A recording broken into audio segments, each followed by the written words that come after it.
بسم اللہ الرحمن الرحیم۔ شروع اللہ کے نام سے جو بڑا مہربان نہایت رحم والا ہے۔ ناظرین، آج کا ہمارا موضوع ہے ابلیس کیا تھا اور کیا ہو گیا۔ ابلیس، جس کو شیطان کہا جاتا ہے، یہ فرشتہ نہیں تھا بلکہ جن تھا جو آگ سے پیدا ہوا تھا، لیکن یہ فرشتوں کے ساتھ ملا جلا رہتا تھا اور دربار خداوندی میں بہت مقرب اور بڑے بڑے بلند درجات و مراتب سے سرفراز تھا۔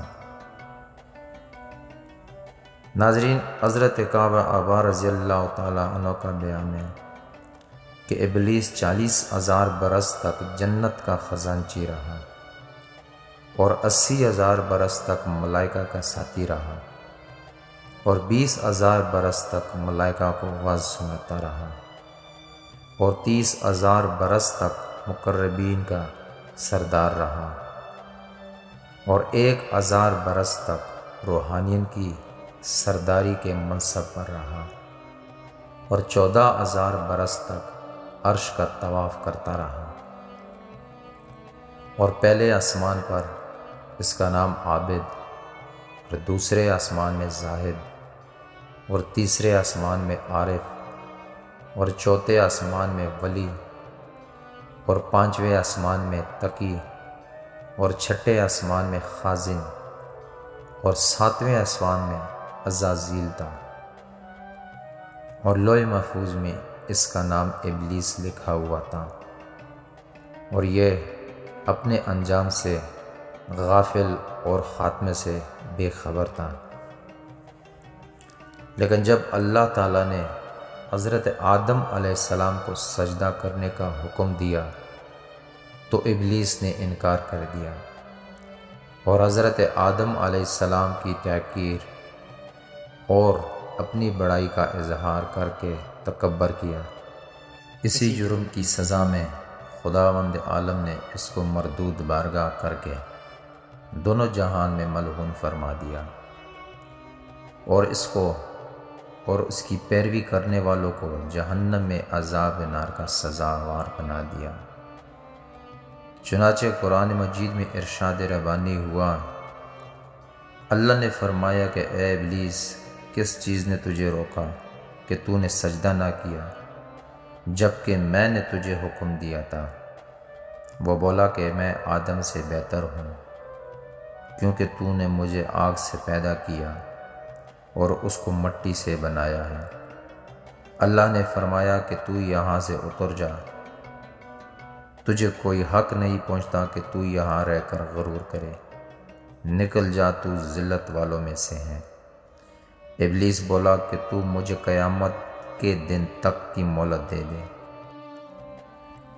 اللہ نے فرمایا تجھے مہلت ہے۔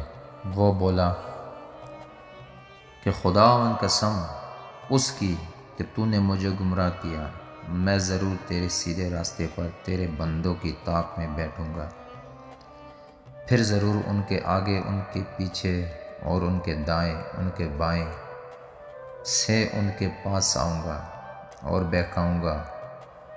تو اے اللہ، تو اپنے اکثر بندوں کو شکر گزار نہ پائے گا۔ اللہ نے فرمایا کہ اے شیطان، تو یہاں سے نکل جا، تو مردود ہے، تو راندہ ہوا ہے۔ جو میرے بندوں میں سے تیرے کہے پر چلے گا، میں ضرور تم سبوں سے جہنم کو بھر دوں گا۔ قرآن مجید کے اس عجیب واقعے میں عبرتوں اور نصیحتوں کی بڑی بڑی درخشندہ تابندہ تجلیہ ہے۔ اس لیے اس واقعے کو خداوند قدوس نے مختلف الفاظ میں اور متعدد طرز بیان کے ساتھ قرآن مجید کے 7 مقامات میں بیان فرمایا ہے۔ دوستو اور بھائیوں، اس سے ایک بہت بڑا درس ہدایت تو یہ ملتا ہے کہ کبھی ہرگز اپنی عبادتوں اور نیکیوں پر گھمنڈ اور غرور نہیں کرنا چاہیے، اور کسی گناہ گار کو اپنی مغفرت سے کبھی مایوس نہیں ہونا چاہیے، کیونکہ انجام کیا ہوگا اور خاتمہ کیسا ہوگا عام بندوں کو اس کی کوئی خبر نہیں ہے۔ اور نجات و فلاح کا دار و مدار در حقیقت خاتمہ بالخیر پر ہی ہے۔ بڑے سے بڑا عابد اگر اس کا خاتمہ بالخیر نہ ہوا تو وہ جہنمی ہوگا، اور بڑے سے بڑا گناہگار اگر اس کا خاتمہ بالخیر ہو گیا تو وہ جنتی ہوگا۔